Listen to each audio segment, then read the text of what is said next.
বিশ্বনবী পাগলের মতো একবার হাউজে কাউসারে যাবেন, একবার সিরাতে যাবেন, একবার পুলসিরাতের দিকে, একবার হাউজে কাউসারের দিকে পাগলের মতো দৌড়াতে থাকবেন। তার কোন গুনাহগার উম্মত যাতে জাহান্নামে ঢুকে না যায়। কিয়ামতের ময়দানে ওই বিভীষিকাময় সময়ে মুসিবতের কালে মানুষগুলো পাগল হয়ে বিশ্বনবীকে খুঁজতে আরম্ভ করবে।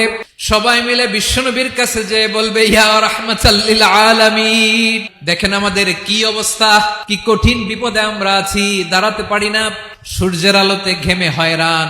বিশ্বনবী মাকামে মাহমুদে যে আল্লাহু আকবার বলে সিজদায় লুটিয়ে পড়বেন, বিশ্বনবী এমন ভাবে অজর দ্বারায় সিজদায় লুটিয়ে পড়ে কাঁদবেন, রব্বুল আলামিনের রহমতের দরিয়ায় জোশ লেগে যাবে।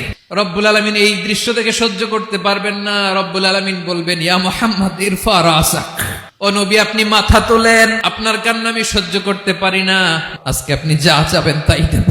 ওয়াশফা তুশাফা, যার জন্য সুপারিশ করবেন তার সুপারিশ কবুল করে নেব। নবী মাথা তুলবেন, তুলে বলবেন, রব্বি হাবলি উম্মতি, আল্লাহ তুমি আমার গুনাহগার উম্মতকে বাঁচাও। এই দুনিয়ার বুকে রব্বুল আলামিন সব নবীকে একটা করে দাওয়া মুস্তাজাবা দিয়েছেন, মানে যে দোয়া করলে কবুল হয়ে যায় সাথে সাথেই।